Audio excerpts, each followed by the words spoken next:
Is Italy's Meloni Trump's bridge to conservative Europe? Speaking of my mom, Viva Italia. I mean, I look at this meeting. It didn't get a ton of press, but it was historic. I think Prime Minister Meloni is, to me, as a conservative, almost as important as DaVinci was to Italy. And this meeting, she took office, she came in, she was elected in 2022. And Italy's been a mess. The economy's been a mess. The borders have been a mess. She was elected against what everybody thought. She came in and she is instituting Trump-like policies. And for Trump to look at somebody like Prime Minister Meloni, to look at her as being the bridge to a better relationship with the European Union. The European Union, Stuart, is a $19 trillion has a $19 trillion GDP. The U.S. has a $28 trillion GDP.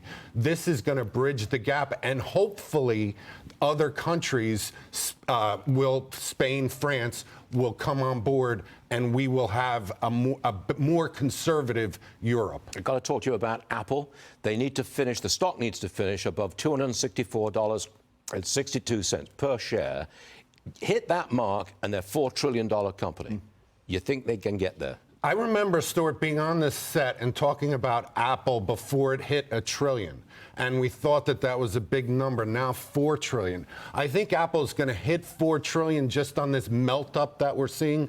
But Apple has some issues. I mean, granted, for a company to have $65 billion in the bank, they have some issues. And what those issues revolve around is the hype over Apple Intelligence. So far, besides ChatGPT, Apple has been unable to quantify some of the stock appreciation by what they've actually been able to accomplish in AI.